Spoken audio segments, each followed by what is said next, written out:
Olá, muito boa noite, sejam bem-vindos a um programa especial. Programa esse que você participou, mandando algumas perguntas pelo meu Twitter e eu agradeço. O presidente Michel Temer tem como principal objetivo de seu governo a aprovação da reforma da Previdência. Esse é um dos temas da minha entrevista de hoje. Presidente, muito boa noite, muito obrigada pela presença. Muito boa noite, muito obrigado pelo convite que você me faz. É um prazer recebê-lo. Mauro Taliaferri está aqui também comigo. Boa noite, Mariana. Boa noite, presidente. Boa noite a você de casa. Convido você a participar, mandando os seus comentários. É um momento de debate político importante no Brasil. Você pode comentar usando a hashtag do programa Mariana Godoy Entrevista. Presidente, o senhor recentemente afirmou que foi aconselhado por um publicitário a qualquer pergunta que lhe façam, o senhor tocar no assunto da Previdência. Para que time o senhor torce? Para a Previdência no Brasil. eu acho que realmente ele me recomendou. Olha, se perguntarem qual é seu time, quem é seu artista preferido, você diz, olha, mas eu estou. A questão da Previdência, que envolve o artista tal, ou que envolve o quadro de futebol tal, que é fundamental, porque a Previdência é importante para o país.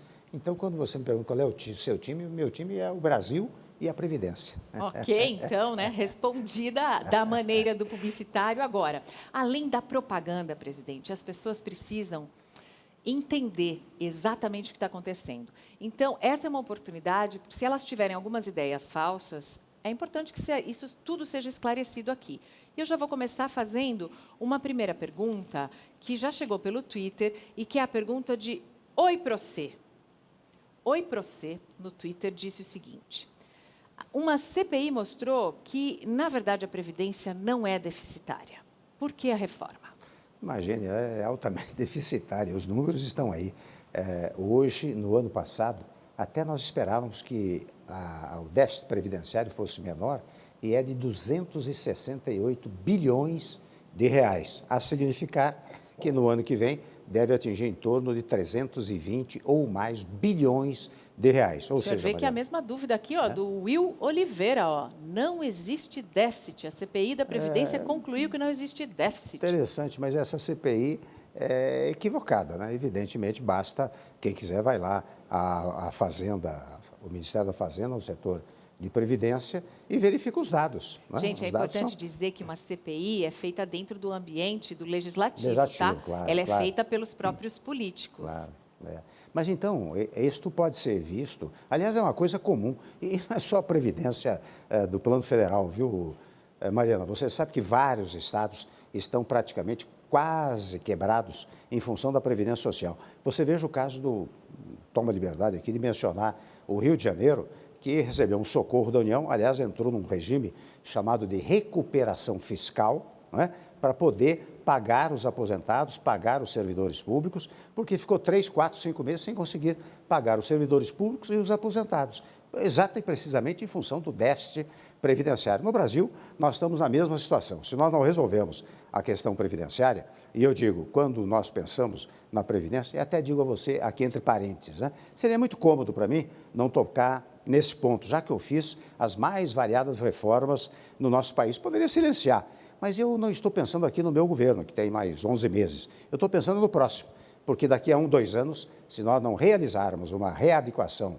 previdenciária, o que vai acontecer é que os nossos aposentados, os nossos servidores públicos, correm o risco de ter um corte nas suas aposentadorias, nos seus vencimentos, como ocorreu, volto a dizer, em estados brasileiros e em estados estrangeiros. O caso de Portugal, o caso da Grécia. Né? Um drama, aliás. Nós estamos evitando precisamente isso. Tem gente que gosta de apostar nessa ideia de quanto pior, melhor, e tem gente que fala, então, que vá para a quebradeira, deixa quebrar. Não. Deixa quebrar para ver se as pessoas aprendem com isso. No meu governo, não. No meu governo, não. Veja que nós fizemos as reformas fundamentais.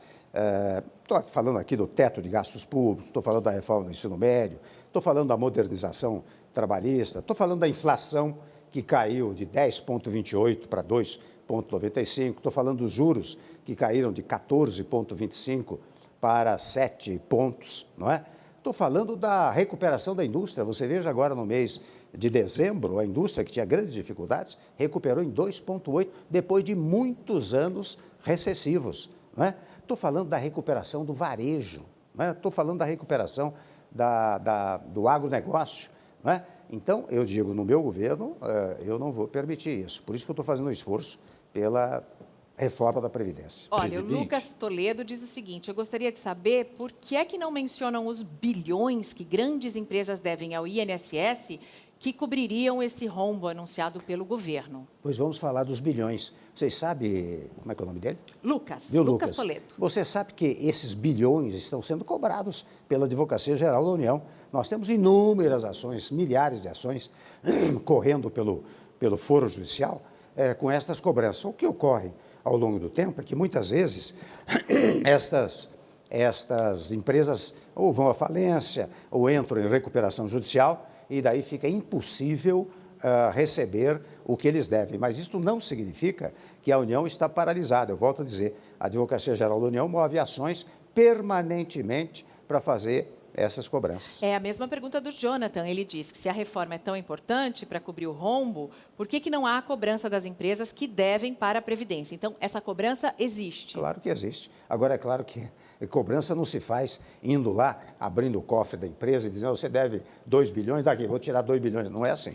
Você move uma ação judicial. A ação judicial tem a proposta inicial, tem a petição inicial, tem a contestação, tem as provas, tem o debate. Os recursos. Isso leva tempo, não é? Okay. Mas há cobrança. E muitas vezes a cobrança se torna impossível, porque, volto a dizer, a empresa vai à falência ou pede recuperação judicial e daí fica difícil você receber. Presidente, Mauro. o senhor teve negociações com o Congresso duríssimas, o senhor já enumerou as reformas que o senhor conseguiu fazer passar no Congresso, o senhor teve a questão das denúncias que o senhor também conseguiu superar no Congresso. Por que a negociação da reforma da Previdência está sendo a mais dura de todas, se existe esse argumento que é difícil de refutar, que as contas podem quebrar se não houver a reforma? Por duas razões. A primeira delas é que nós estamos num ano eleitoral. Num ano eleitoral, você sabe como é.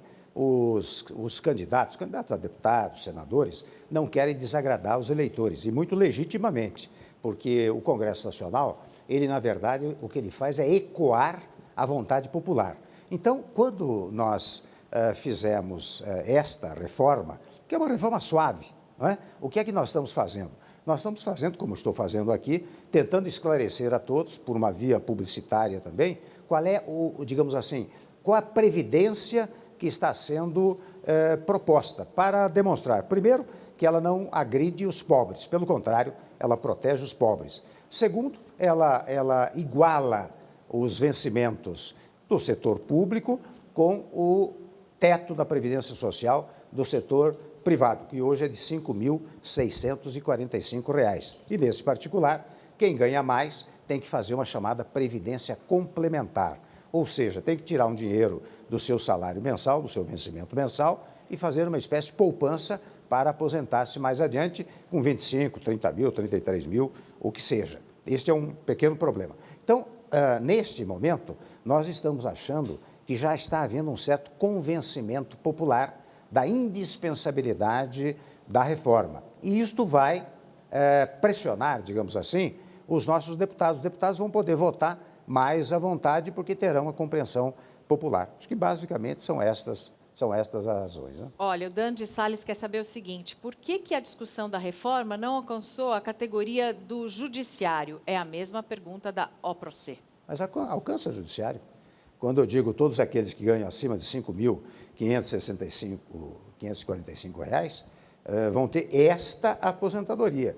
Quem quiser aposentar-se por mais do que isso, vai ter que fazer uma previdência complementar. Agora, eu quero esclarecer também o seguinte, quem já adquiriu direito à aposentadoria, vamos dizer que a esta altura alguém já completou tempo de serviço, já completou tempo de contribuição, ele não tem modificação nenhuma, vai aposentar-se pelo sistema anterior. E quem está no meio do caminho, está quase para aposentar, mas ainda não adquiriu o direito, está no meio do caminho, falta pouco tempo. Esse vai ter que completar um tempo de idade, não é? Uhum. A idade, na verdade, veja bem, muitas vezes se diz assim, a idade é 65 anos, mas quando será 65 anos? Será daqui a 20 anos, porque você aumenta um ano a cada 2 anos. Você começa com 55 para o homem, 53 para a mulher, e a cada 2 anos você aumenta um ano. Mas só daqui, em 2038, é que a aposentadoria vai exigir a idade de 65 anos. O Edmar quer saber por que é que não tem reforma para os militares.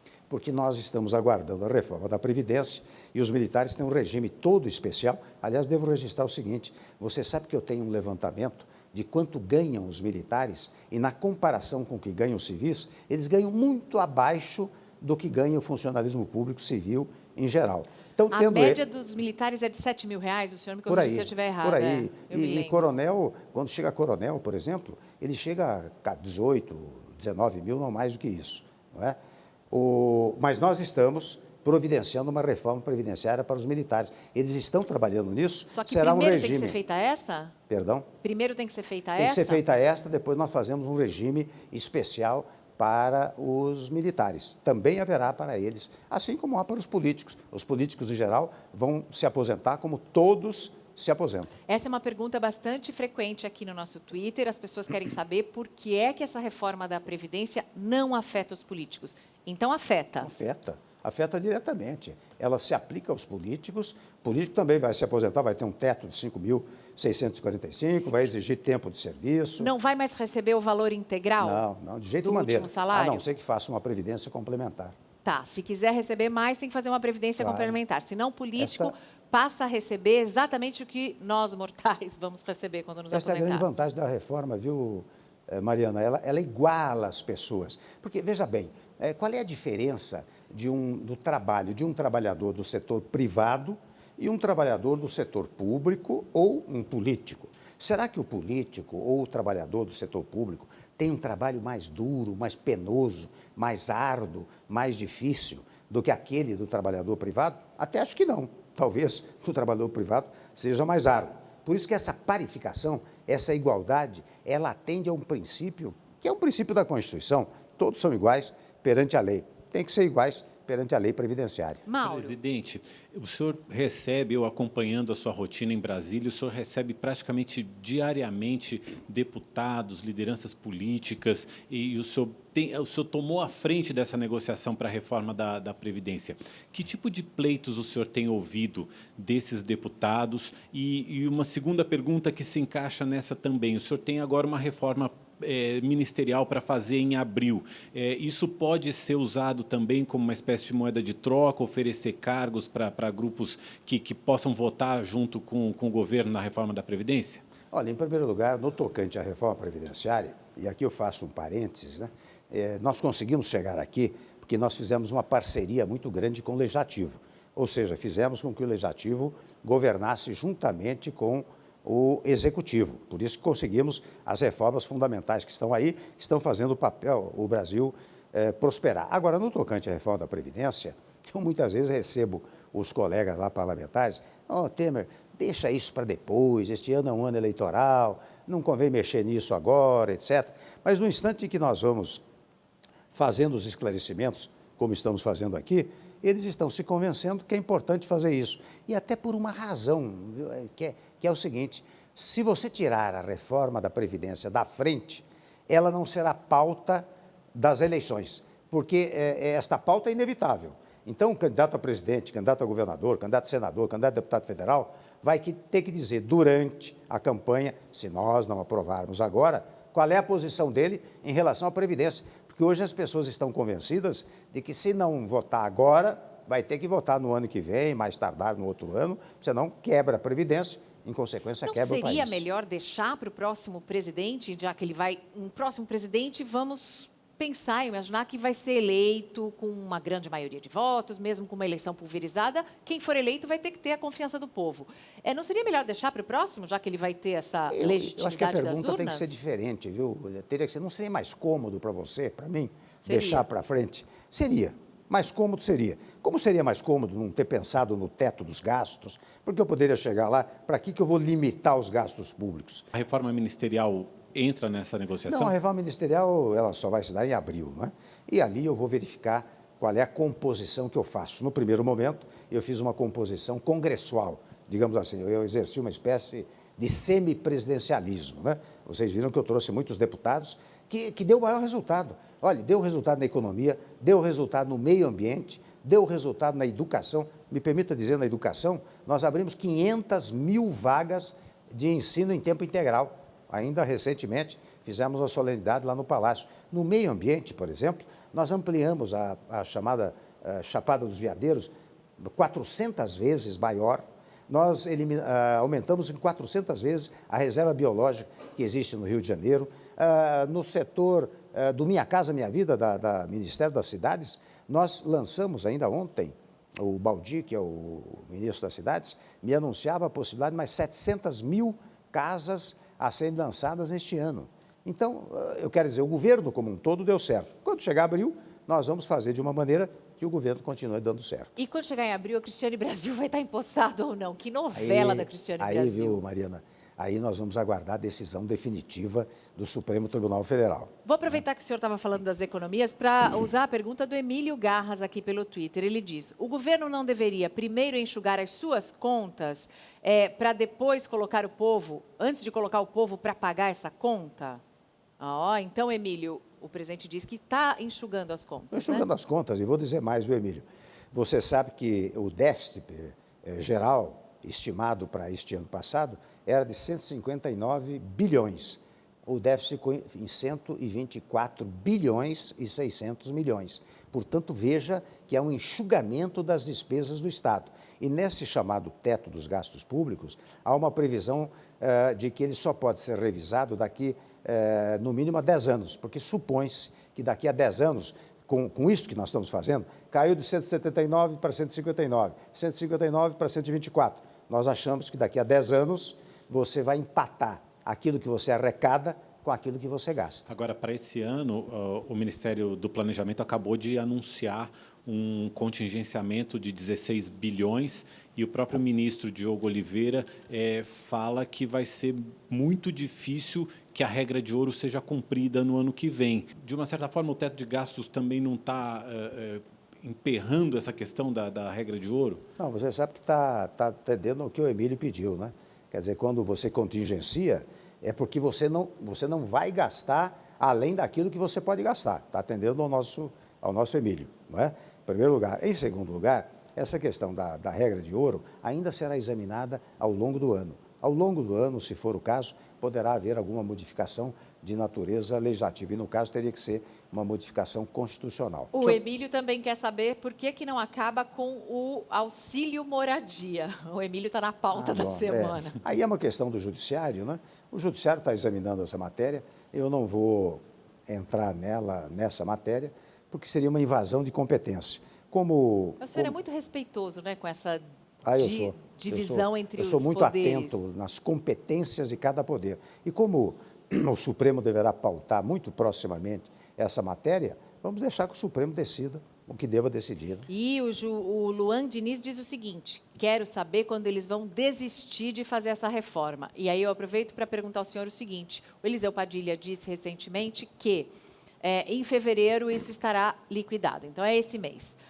Liquidado quer dizer o quê? É ou sim ou não, ou se for não, continua? O senhor vai até o fim? Veja bem, nós vamos até o fim, veja o que eu estou fazendo, eu, o governo, o Rodrigo Maia, o Eunício Oliveira, vários parlamentares, né, trabalhando muito para votar agora em fevereiro. Agora, nós estamos chegando à conclusão que não há como deixar esse tema permanentemente, o ano todo, até porque, convenhamos, a partir de junho e julho, o Congresso vai se voltar apenas para a questão eleitoral. Então, qual é a nossa tese? Isso tem que ser votado pelo primeiro turno até o final de fevereiro, começo de março. Se não for votado, daí realmente nós reconhecemos que fica difícil. E daí nós temos que ir para outras pautas. Por exemplo, o Marum disse, se não votarem, a culpa vai ser do Executivo e dos parlamentares. Não, digamos assim, vai ser uma falta de compreensão da necessidade que o país carece, né? Eu acho que o povo está compreendendo isso, vou repetir o que eu já disse, eu acho que os parlamentares voltam agora, hoje, né? Estão voltando hoje, né? Sim. Segunda-feira, né? Começa a semana. Começa a semana, Estão se adaptando ainda ao clima de Brasília. E eu acho que eles estarão se convencendo da necessidade de votar positivamente a reforma previdenciária. Agora, o que nós temos dito é o seguinte, se não votar, nós já fizemos reformas fundamentais para o país e vamos continuar com a chamada simplificação tributária. Presidente, vamos fazer logo depois. Né? Tem político que compreende racionalmente a necessidade de uma reforma como essa, mas toma decisões politicamente baseadas naquilo que ele acredita que o eleitor queira ou espere, e o ano eleitoral, por ser um ano eleitoral, o senhor acha que isso dificulta um pouco mais a aprovação da reforma? Dificulta. O ano eleitoral é um ano complicado para isso. Agora, no instante que ele perceba que o povo compreendeu o que é a reforma, ele vota a favor. E eu até vou contar um episódio a você. Você sabe que eu fui um dos primeiros relatores de uma das primeiras reformas previdenciárias, lá atrás, em 1996. Ah, do Fernando Henrique? Fernando Henrique. Ah, que legal. Fernando Henrique. Aquela não passou por um voto, Pois gente. é. Um voto que ela Então, não passou. deixa eu explicar. Quando não passou por um voto, o presidente Fernando Henrique me chamou, eu era líder do PMDB, do meu partido. E ele disse, Temer, eu preciso que você assuma a relatoria, porque surgiu depois uma chamada emenda aglutinativa, que permitia uma nova votação. Ele disse, eu quero que você assuma, porque você conhece bem o Congresso, acho que você consegue aprovar, porque isso tem uma significação interna e uma significação externa. Até reitero isso, a aprovação da Previdência tem uma significação. Veja, vou fazer um parênteses aqui. Você veja que houve uma redução da nota de crédito do Brasil, porque as pessoas disseram, será que vai sair a reforma da Previdência? Então, se sair a reforma da Previdência, nós recuperaremos a nota de crédito. Mas eu fecho parênteses para dizer o seguinte, naquela ocasião, eu fui relator da Previdência, conseguimos aprovar. Quando conseguimos aprovar, os meus amigos me diziam, Temer, você nunca mais vai ser reeleito deputado federal, porque você foi relator da Previdência. Foi muito bem. Eu tinha sido eleito na eleição anterior com 71 mil votos. Sabe com quantos votos eu fui eleito um ano depois? Com 206 mil votos. Ou seja... Porque as pessoas viram que a Previdência não era bicho-papão, que, na verdade, era para melhorar o país, que, na verdade, não prejudicava as pessoas, ao contrário, ela garante, como esta vai garantir, o pagamento de aposentados, servidores públicos, de modo que, embora seja um ano eleitoral, eu acho que quem votar na Previdência ganhará eleitoralmente. Olha, isso é uma outra perspectiva, né? Uma outra ótica. Claro. O próprio presidente está fazendo essa campanha e essa... Posso chamar de uma romaria? Assim, o senhor está fazendo uma via sacra, porque esse é um assunto realmente muito importante. O senhor acredita que a participação nos programas mais populares, o Silvio Santos, isso ajuda? O comunicador de fora tem mais condições e habilidades de passar o recado? Ajuda muito, porque o comunicador, ele tem a fidelidade do seu público. E na medida que ele dá um aval para aquilo que o governo está fazendo, está falando, isso tem uma grande significação. Por isso que nesses últimos tempos, no recesso parlamentar, os deputados estão em recesso, não estão trabalhando, os senadores igualmente, né? Eu acho que isto funciona, porque este público sai e vai dizer, olha, o Silvio Santos disse isso, a Mariana Godoy disse isso, né? A Mariana Godoy só pergunta, não diz nada, mas aqui, conta sempre com as perguntas de vocês. Isso é importante para esclarecer as principais dúvidas, né? Claro. Por que o senhor resolveu assumir essa empreitada Pessoalmente, com a né? energia que o senhor tem rádio, assumido? em Porque, TV. de fato, é um tema desgastante. O senhor poderia deixar passar. O senhor já tem dados do governo para apresentar, né? A inflação, a questão dos juros, como o senhor vem fazendo. Por que agora, nessa reta final, o senhor resolveu assumir essa questão com tanta energia? Porque eu assumi, viu, Mauro, com um programa de governo. Você sabe que há tempos atrás, pela Fundação Ulisses Guimarães, do PMDB, o Moreira Franco, até presidente da Fundação, nós elaboramos um documento chamado Ponte para o Futuro. E, naquela ocasião, nós produzimos como colaboração ao governo, então, vigorante. Mas quando o governo caiu, e eu assumi pela via constitucional, não é? Embora tivesse sido eleito, juntamente com a chapa, nós estamos aplicando o programa. Então, o teto de gastos está lá na Ponte para o Futuro, reforma do ensino médio está lá, modernização trabalhista está lá, recuperação do PIB está lá, reforma da Previdência está lá, como a simplificação tributária está lá. Então, eu estou cumprindo um programa de governo. Por isso que eu resolvi assumir para valer, embora o tema seja, eu reconheço, complicado. Presidente, no último ano, a Previdência perdeu quase 1 milhão de contribuidores, assim, colaboradores, né, de pessoas que pagam a Previdência. Eu imagino que uma grande parte desse número se deva ao fato de que o desemprego ainda é muito alto no Brasil, mas eu fico imaginando, será que tem alguém que perdeu a confiança no futuro da Previdência, a ponto de parar de contribuir e falar, opa, quando chegar a minha vez não vou receber, então vou parar de pagar agora? Bom, não é improvável, porque, veja bem, eu mesmo estou dizendo aqui, se nós não consertarmos a Previdência, de repente vai haver problema para pagamento. Não é? E o que está pautando muito também, não é, Mariana, a necessidade da reforma da Previdência é a idade. As pessoas antigamente morriam com 60 anos, depois passaram a morrer com 70, hoje morrem com 80.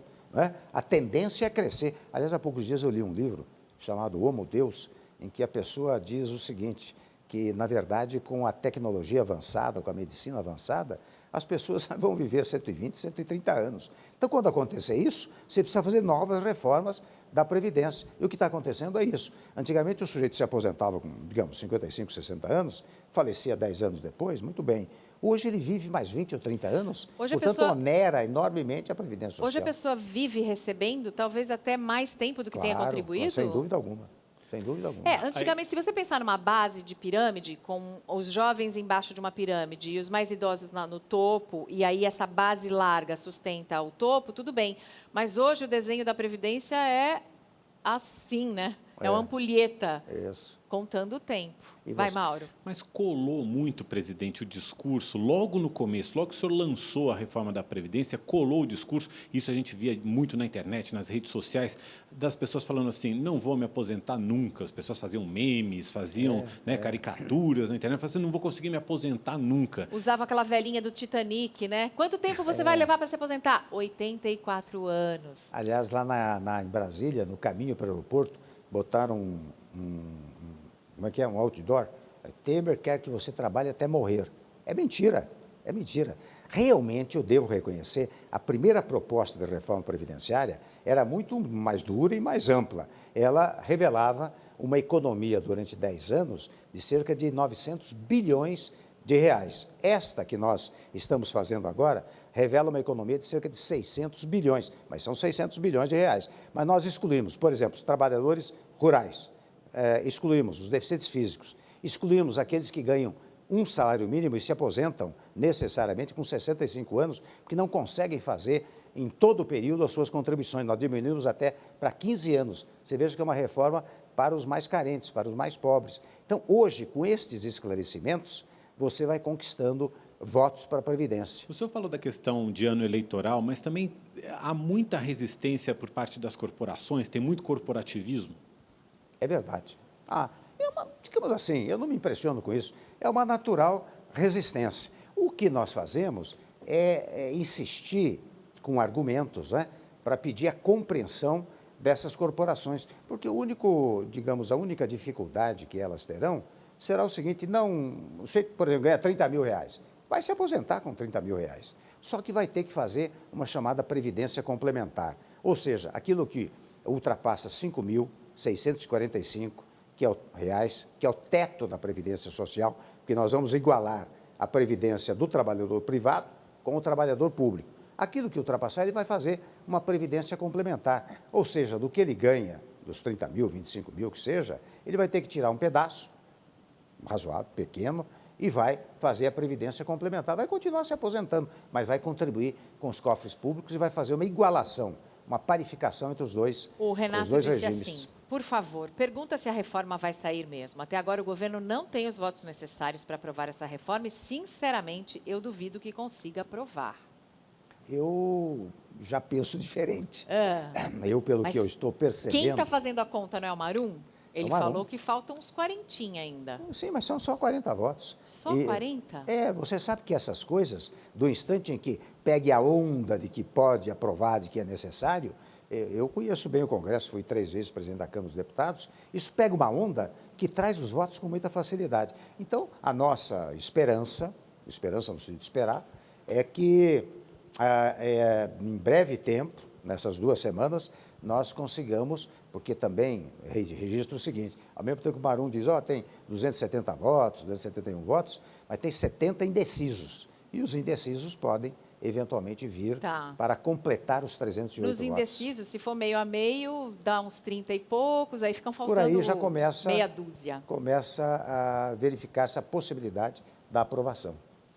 O Zeca Rodrigues, desculpa, Mauro, eu vou fazer só essa do Zeca, ele quer saber se essa reforma que está sendo negociada é a mesma daquela ponte para o futuro, da promessa de governo da chapa. claro. É Porque, sim, então. porque nós falamos que nós íamos fazer a reforma previdenciária, sob pena do governo e do país não resistir. O senhor tem um projeto político que é o projeto do semipresidencialismo.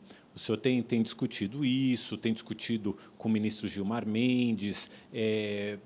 Essa possibilidade existe para ser implantada, para ser proposta imediatamente, para ser implantada já no próximo governo? E como é que o senhor formataria isso? Como é que isso se configuraria caso seja aprovado? Olha, Mauro, eu já exerci praticamente uma espécie de semipresidencialismo.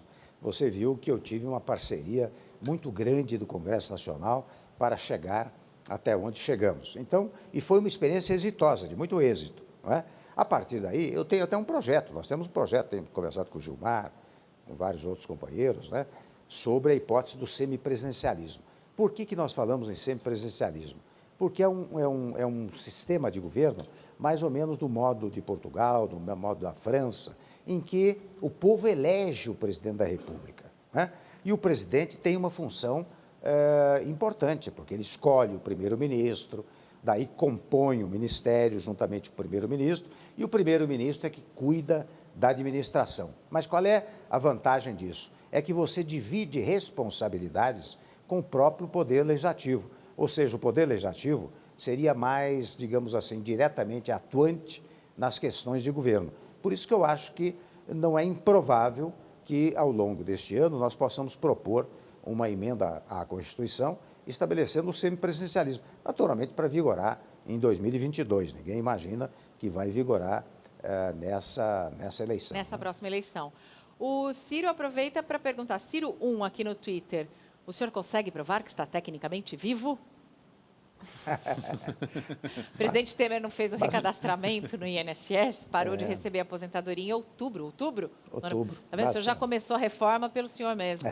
Vai parar de receber. Basta ver o meu sorriso, né? Estou aqui vivo. Mas é importante isso, porque você, a cada aniversário, você precisa ir lá mostrar que está vivo, né? Para poder continuar a receber. O que aconteceu, presidente? Dois, 3 meses da, e perde não, né? Depois recebe. Não, recupera, claro. O senhor não teve tempo? O que aconteceu? Sabe o que me passou? Eu confesso que com essa coisa da presidência, 16, 17 horas por dia, e ficando muito em Brasília, né? Porque o recadastramento se daria aqui. E eu confesso que me passou, eu fiz aniversário e passou, não me ocorreu a necessidade do recadastramento. O senhor está muito ocupado, presidente, porque assim, o pessoal que recebe a aposentadoria chega no dia certinho da aposentadoria, quer saber se pingou ali na conta direitinho. Mas eu fiz um acúmulo, viu? 2 meses aí, veio uma bolada boa agora. Né? Nossa, a gente está vivendo numa época em que as notícias são muito perturbadoras. Outro dia eu dei uma notícia sobre desvio de remédios do SUS, funcionário público envolvido nesse desvio, vendendo ou revendendo remédio para tratar doenças graves como câncer para clínicas particulares, o doente do SUS pagando a conta. Essas notícias estão gerando muita revolta no brasileiro. O brasileiro está revoltado. E fazer uma reforma numa época de revolta contra... eu perguntei, que país é esse, né, onde as pessoas desviam remédio de paciente grave? Aí uma pessoa me respondeu, Carol Volpe me respondeu no Twitter assim, é o país onde o auxílio moradia de um juiz é maior do que o salário base de um professor. E é isso. Esse país precisa parar de ser desigual, presidente. Por isso que as coisas têm que ser consertadas. E veja bem, Mariana, do instante que eu digo o serviço público e o serviço privado terão o mesmo critério para efeito de aposentadoria, nós estamos indo ao encontro exatamente dessa preocupação que você acabou de expressar. Primeiro ponto. Segundo ponto é que as instituições do Brasil estão funcionando com toda tranquilidade. Nós estamos numa democracia plena, em que não há interferência de um poder em outro poder. Isto com o tempo não, a partir de já, começa a melhorar. Presidente, deixa eu fazer uma perguntinha sobre relações exteriores. O secretário de Estado americano, Rex Tillerson, está fazendo um périplo pela América Latina, não incluiu o Brasil na visita. O vice-presidente americano, no ano passado, fez a mesma coisa, também não incluiu o Brasil. O que está havendo nas relações entre Brasil e Estados Unidos durante o governo Donald Trump?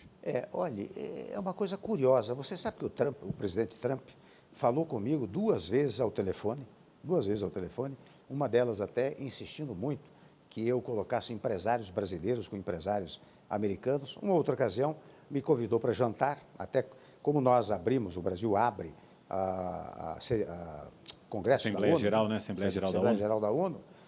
No dia anterior, ele convidou a mim, o presidente Santos, da Colômbia, e o presidente do Panamá, para nós jantarmos e termos uma conversa. Aliás, a conversa girou muito em torno da Venezuela. E ele foi muito pródigo em relação ao Brasil, não é? As relações lá do nosso embaixador com as autoridades americanas são da melhor qualidade. Eu não sei qual é a razão pela qual o sujeito vai ao Peru, vai não sei onde, não passou por aqui. Agora, de qualquer maneira, o Brasil tem uma forte presença internacional. Você sabe que eu estive já 2 ou 3 vezes com o presidente Xi Jinping da China, estive 2 vezes com o presidente Putin, estive com o primeiro-ministro Modi da Índia, né? Estive em reuniões internacionais. Já sei por que os americanos não querem vir aqui. Ele foi para a China e para a Rússia. Os caras falaram, esse aí é comunista. Talvez você com tenha essa lembrado cara de disso. comunista, eu não vou lá, não. Não é, Não, mas, mas você mas sabe o que- Rex Tillerson falou agora recentemente que a China tem uma influência negativa é em cima verdade. da América Latina, É verdade. porque ela compra matéria-prima e ela, de uma certa forma, entre aspas, estaria escravizando a América Latina, deixando a América Latina condicionada a ser um eterno fornecedor de matéria-prima. Mas não é verdade. Você sabe que os chineses estão investindo muito no Brasil, os russos têm muito interesse em investir no Brasil. O primeiro-ministro Modi, com quem estive muito recentemente também, a Índia, você sabe que tem uma tecnologia avançadíssima, tem interesse em fazer um intercâmbio tecnológico com o Brasil. Não há esse problema. É um problema, a meu modo de ver, equivocado. Nós não temos essa preocupação. E temos também muitas empresas americanas aqui no Brasil, um número infindável de empresas americanas, além de ser um grande parceiro econômico nosso. Depois da China, é o segundo parceiro econômico do Brasil. Eu li na semana passada um texto opinativo sobre a reforma da Previdência do Denis Bugerman no Nexo Jornal. Ele fez o título era Talvez o Brasil precise mesmo quebrar. Ele defende a reforma, mas não essa reforma, e reforça que assim talvez seja uma questão de confiança mesmo, e que provavelmente essa reforma deve ter sido redigida por lobistas, pessoas que tenham interesse. Quem fez o texto da reforma? Ele é um texto técnico? Exclusivamente técnico, baseado e pautado precisamente pelas necessidades do país. Não tem lobby possível em matéria de previdência, viu? Porque previdência sempre tem uma certa oposição. Então, foi um critério exclusivamente técnico. Há um especialista lá na Fazenda, o Marcelo Caetano, que é o secretário da Previdência, não é?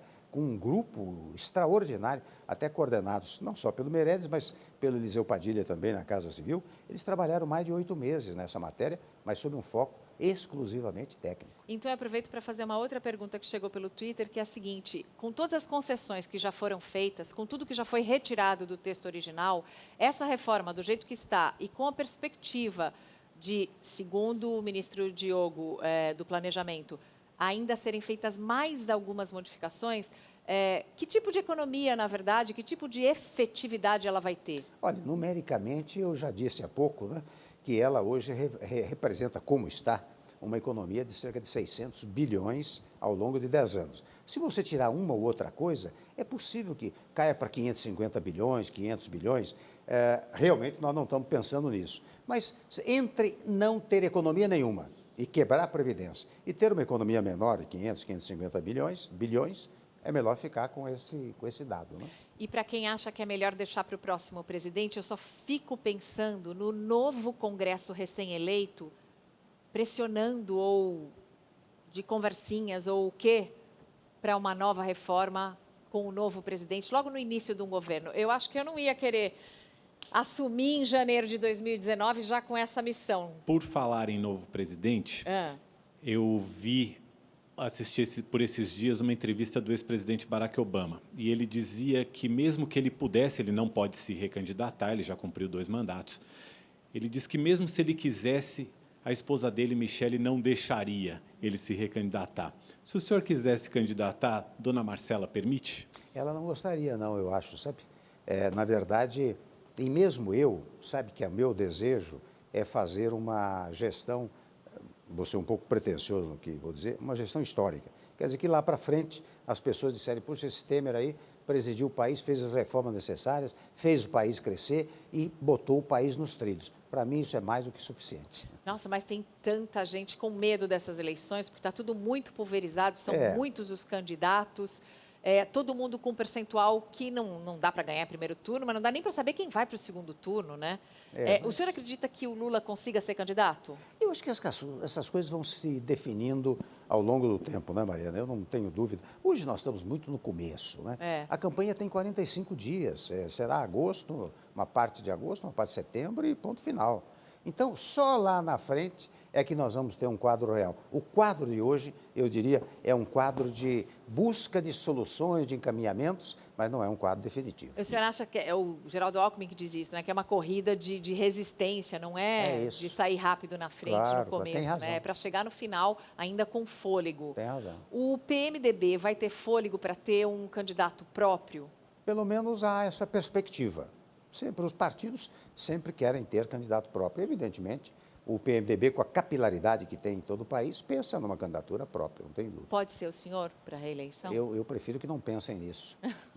Pode ser Henrique Mas Meirelles, existe essa mesmo que ele tenha só possibilidade? 1% nas Mas ele está no pesquisas? PSD, ele está em outro partido. Ah, é verdade. Existe a possibilidade de ser o senhor, mesmo que mínima? Não, eu não penso nisso, não. Não Não? penso nisso. Não penso nisso. Mas o senhor quer um candidato que defenda o seu E governo. defendo o legado, isso não há dúvida. Porque você sabe, quem quiser se opor ao governo, se nós tivermos um tempinho, eu digo.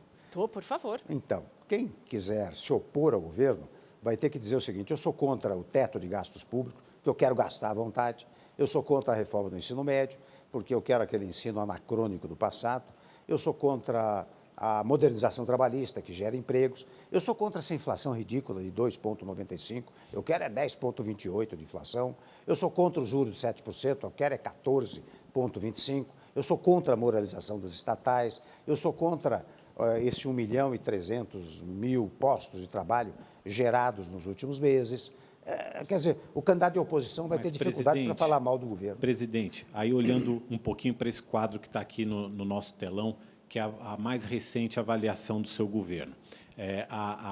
O índice de reprovação em 70% ainda é muito alto. O senhor acha que as pessoas na rua, no dia a dia, já sentiram essas mudanças? O senhor falou da inflação, do desemprego que lentamente começa a cair, a reagir. Mas o senhor acha que as pessoas já sentiram? O que explicaria ainda essa reprovação? Olha, dois pontos. Eu acho, em primeiro lugar, elas começam a sentir a partir de agora. E essas coisas, num período de 1, 2, 3 meses, mudam radicalmente. Primeiro ponto. Segundo ponto, você sabe que eu aproveitei essa chamada impopularidade para fazer aquilo que o país precisava. Porque quem quer ser popular, e aí não é ser popular, é ser populista, não faz o que eu fiz. Porque ele vai pensar em eleição, vai pensar em agradar eleitorado. Para que ele vai se meter em dizer, eu não quero gastar, eu vou botar um teto de gasto, eu vou fazer a reforma trabalhista, ou vou fazer a reforma previdenciária? Para que é que eu vou me meter nisso? Eu não tive essa preocupação. Mas por então, que a quem é responsável, ajudou. quem trata o dinheiro público com responsabilidade é mal avaliado? Ah, mas isto é de um período. Eu acho que foi uma oposição, viu, Mauro, muito feroz que eu recebi. Eu penso que ninguém recebeu uma oposição como eu recebi, tanto no plano político como no plano moral. Eu até tenho aproveitado muito os últimos tempos para dizer, não vou tolerar mais que digam que o governo se mete em falcatrua, porque a grande realidade é que os que me detrataram, os que acusaram disso, acusaram daquilo, estão na cadeia, porque foram desmascarados. Os que não estão na cadeia estão desvalorizados, estão, portanto, desmascarados. Fruto do quê? Fruto de gravações que vieram à luz, fruto de depoimentos que vieram a público. Então, eu tô me dedicando, viu, Mariana, estes meses, a recuperar os aspectos morais, que muito mais importante do que exercer a presidência ou ter um bom nome, é ter um bom nome moral. O senhor Olha, guarda Rosane mágoa Villanova- desses episódios todos? O senhor Perdão? guarda O senhor mágoa? guarda mágoa desses episódios? Nenhuma. Não eu sou guarda muito mágoa. frio em relação a isso. Eu guardo mágoa em relação àqueles que mentiram, não é? Mas quanto aos fatos, não. Eu enfrento os fatos, não tem nenhum problema. Olha, a Rosane Villanova diz o seguinte: os desvios de dinheiro público, a corrupção, os bilhões de reais, as vidas que são afetadas pela falta de investimento, tudo isso afeta, direta e indiretamente, a sensação e a noção do brasileiro, do país em que ela vive. E o fato de ter Eduardo Cunha preso, Gedel Vieira Lima preso, Rodrigo Rocha Loures preso. Isso afeta diretamente a imagem do governo também. Eram pessoas Mas do uma seu coisa é partido. afetar a imagem do governo, outra coisa é afetar a minha imagem. Ah, sim. Aqui no Brasil é assim. A ligação pessoal, né? Claro, você não pode fazer essa ligação pessoal. Você tem que cuidar. Cada caso é um caso. Né? Você vai ter eleições, por exemplo. Criticam muito os membros do Congresso Nacional. Ora, como é que os membros do Congresso Nacional chegam lá? Não é levados por uma centelha divina, é levado pelo voto do eleitor. Então, o eleitor vai se cuidar, e eu confio muito no eleitorado brasileiro, o eleitor vai examinar direitinho quem é que tem boas condições para representá-lo no parlamento e no executivo. O senhor acha que para o Brasil falta um líder, alguém que inspire, que faça o brasileiro acreditar que, embora seja necessário um período de algum sacrifício para que o país vá para frente, um líder que nos leve de fato para frente? Deus me livre de um salvador da pátria, Pronto. desculpe. Eu ia Mas responder. Deus me livre de Mas um um salvador da pátria. pátria não pregaria sacrifício. Ele pregaria soluções fáceis. Eu não acredito na necessidade de liderança. Eu acredito na necessidade de ideias. Ideias que sejam acreditáveis. Quando você tem uma ideia... Um projeto. Um projeto, e você projeto tem de país. portadores desse projeto, dessa ideia, daí é que vale. Porque a ideia de um líder, de uma figura, digamos, paternal, uma figura que seja capaz de levar adiante, é perigosa, porque isso leva sempre ao autoritarismo. Pelo menos a história tem se revelado dessa maneira. Né? É verdade. O senhor disse que... Como é que é? O senhor disse outro dia numa rádio, acho que tem gente que não vai com a minha cara. O senhor está muito bem, assim, nessas explicações, está muito à vontade, está se saindo bem mas isso, você sabe que nessa função de porta-voz da reforma da Previdência. Mas isso eu reitero, viu, Mariana? Tem gente que não vai com a sua cara de graça. Não tem como, não é? Então, por isso que eu brinquei lá. Olha, deve ter gente que não vai com a minha cara. E eu não quero unanimidade. Se ele não vai com a minha cara, paciência. Agora, se ele tiver bons ouvidos e bom raciocínio, ele vai ouvir os meus argumentos e pode começar a ir com a minha cara. Mas, de qualquer forma, tem havido uma rejeição muito grande à classe política de uma forma verdade. geral. Como é que o senhor encara isso? Eu acho que é um fenômeno episódico. Ele é, como é que eu diria, sazonal, politicamente. Eu acho que isto pode mudar. Pouco a pouco, a classe política vai mostrando do que é capaz e, mostrando do que é capaz, ganha novamente a credibilidade. A Bia quer saber se é verdade que o senhor vai cortar os carros para as autoridades, que são mais de 500 pessoas que usam carros vou cortar. oficiais. Vou cortar. É um fato importante, né? Ou seja, eu estou cortando, já cortei, como disse a você, cerca de 70 mil cargos no Brasil. 70 mil cargos inúteis, né? Superados até. E agora estamos cortando os carros que servem autoridades, naturalmente preservando para alguns, né? Presidente, a gente encerra por aqui. Obrigada a vocês todos que participaram, mandando as suas perguntas. E eu encerro com o desejo de que seja feito em Brasília o que for melhor para o Brasil e para os brasileiros. Muito obrigada. Será feito. Muito obrigado a você. Boa noite. Boa noite. Mauro. Obrigado, presidente. Boa noite. Obrigada pela participação, gente. Um beijo. Pensem na reforma. Pensem.